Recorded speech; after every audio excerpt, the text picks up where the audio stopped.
Lord hallelujah. प्यारे भाइयों और बहनों,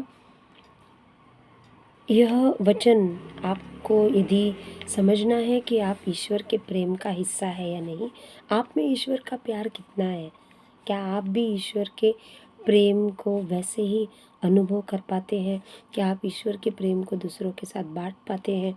ईश्वर प्यार है, क्या आप भी प्यारे व्यक्ति बन पाते हैं। वह ईश्वर का प्यार आपके हृदय से उमड़ पड़ता है और वो दूसरों तक जा रहा है। रोमियो के नाम पत्र में लिखा है 5 अध्याय में 5 वचन में, पवित्र आत्मा के द्वारा ईश्वर ने जो पवित्र आत्मा हमें दिया, वह पवित्र आत्मा जो तीसरा व्यक्ति है प्रभु ईश्वर में, वह भी प्रेम है। ईश्वर प्रेम है, पिता ईश्वर प्रेम है, पुत्र यीशु प्रेम है और पवित्र आत्मा प्रेम है। पवित्र आत्मा के द्वारा यीशु का, ईश्वर का प्रेम हम सब के हृदय में उमड़ पड़ता है। उमड़ पड़ना अंदर से, वो हमारे अंदर एक हलचल पैदा करता है, हमें भरता है और वह प्यार हम अनुभव करने पर वह हमारे द्वारा दूसरों में प्रवाहित होता है। ये पवित्र आत्मा का कार्य, पवित्र आत्मा ये कार्य करते हैं और वो हमें बोध कराते हैं कि तुम्हारे अंदर से यह प्यार कैसे कैसे रीति से किस किस कैसे लोगों में बहेगा, जो उमड़ पड़ेगा। मैंने कहा कि ईश्वर का प्रेम जब आपके अंदर आएगा, भरेगा, आप एक प्यारे व्यक्ति बनोगे, आप क्रोधी नहीं बनोगे।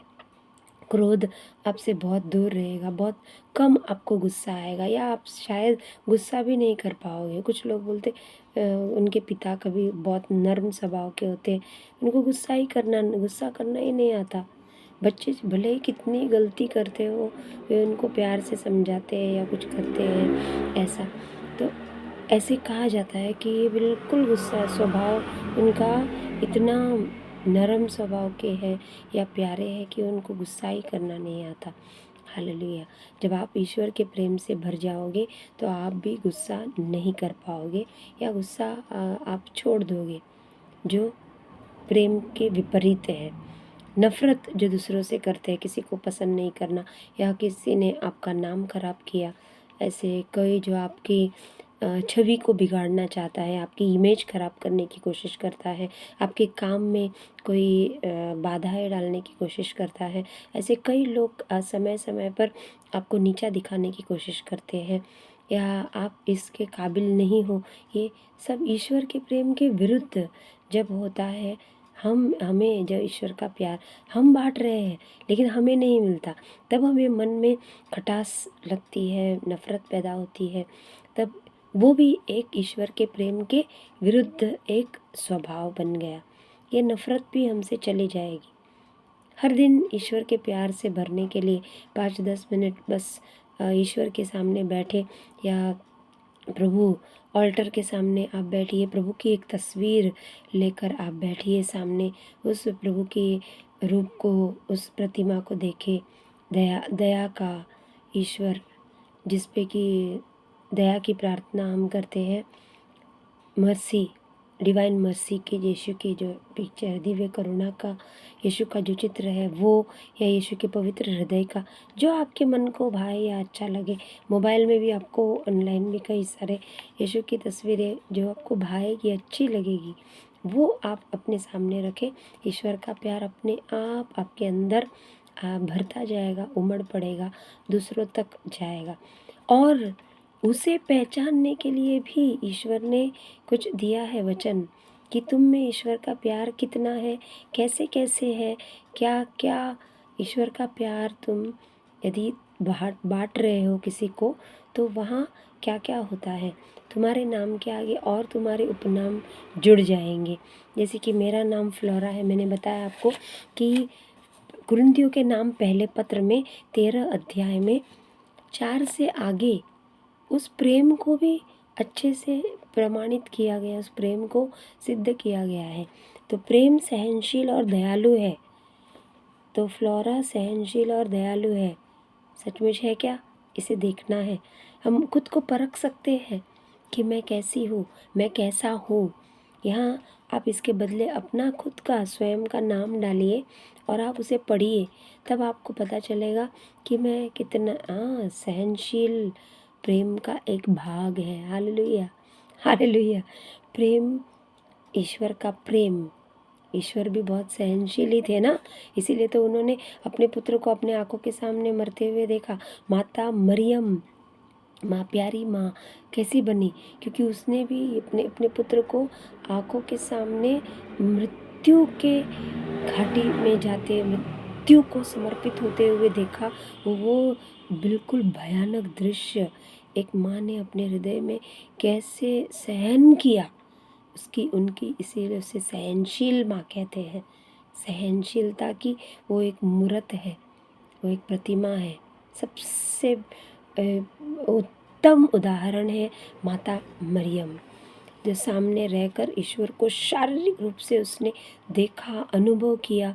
ऐसी माँ कोड़े खाते हुए, उसका खून से यीशु लथपथ होते हुए, वैसे लड़खड़ाकर यीशु गिरकर उठकर क्रूस का भार लेके चलते हुए, जबकि वो सब कुछ प्रेम का ही प्रमाण था।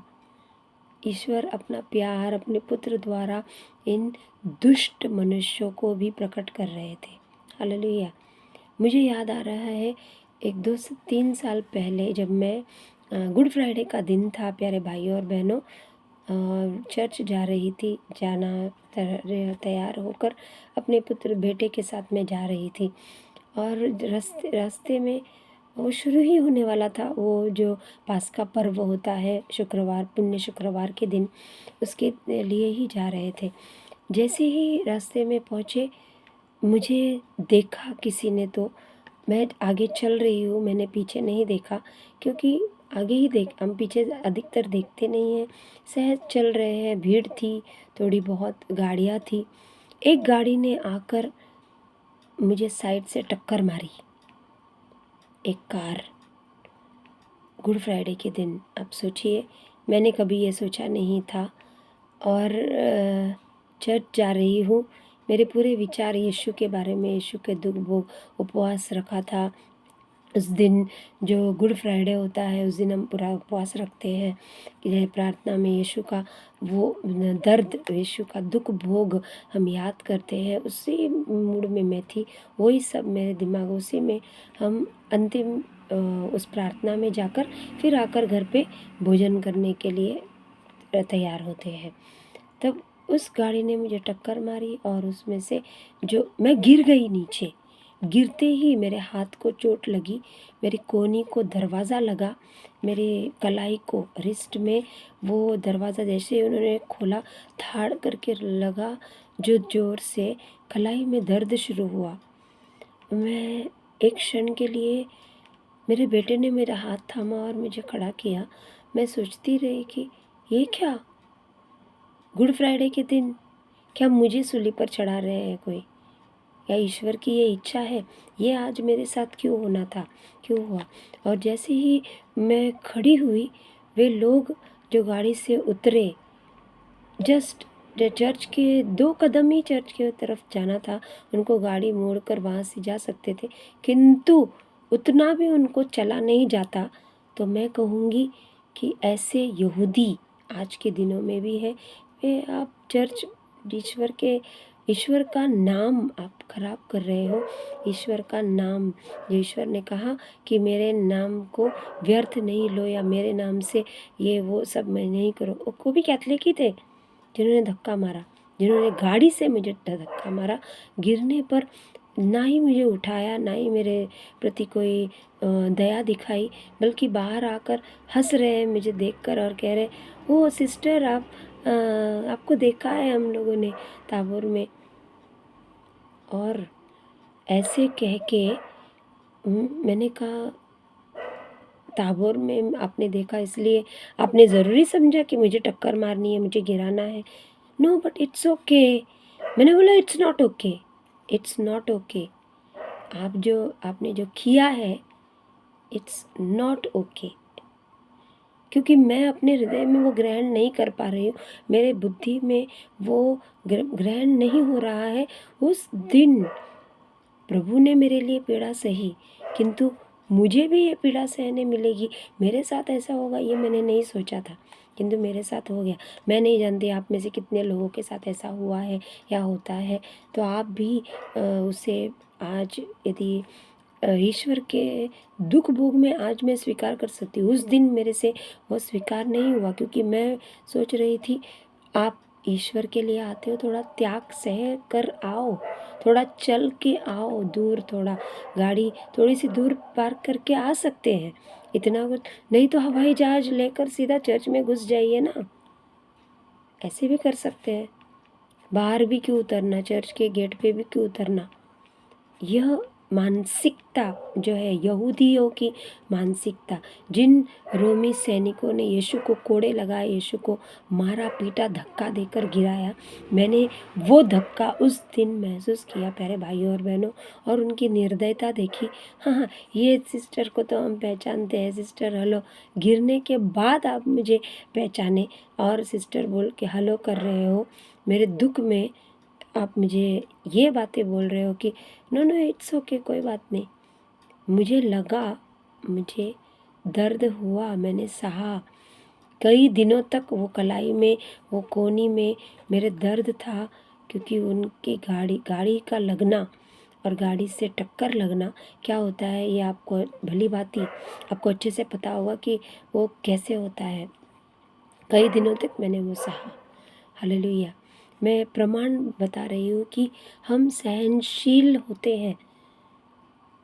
कई बार हम सहनशील नहीं हो पाते, हमारे साथ बहुत कुछ घटित होता है जो हमें स्वीकार नहीं होता, अचानक हम उसे स्वीकार नहीं कर सकते। तो उस वक्त के लिए फ्लोरा सहनशील थी, लेकिन वो मुझे स्वीकार नहीं हुआ। हालेलुया।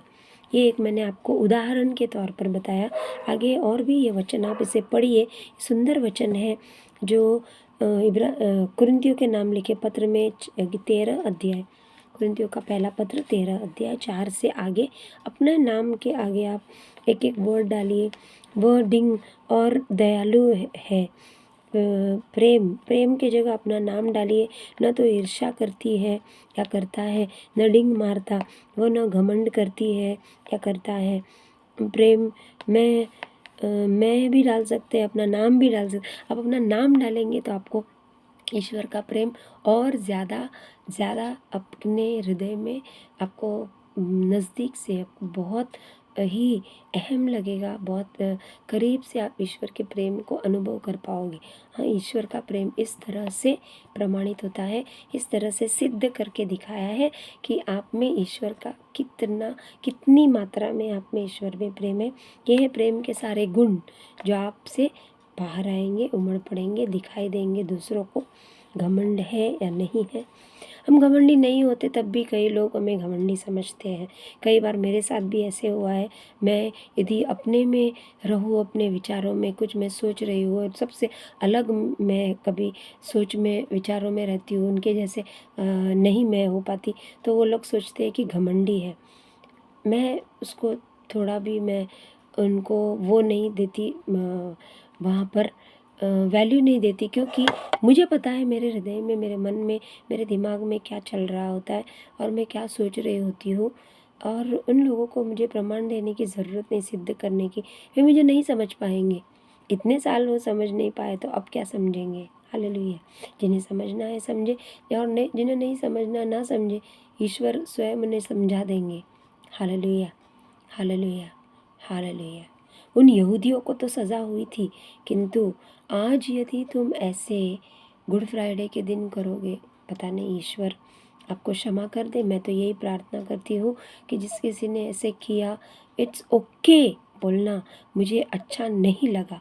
उस व्यक्ति ने एक सॉरी तक नहीं कहा और उसने मुझे वहाँ मुझे बहस करनी पड़ी कि तूने ऐसे क्यों, थोड़ा चल सकते हो, ये कर सकते हो, अगर थोड़ा चल कर आओ, थोड़ा दर्द सह लो, कुछ बुढ़े नहीं इतने बुढ़े नहीं हुए हो।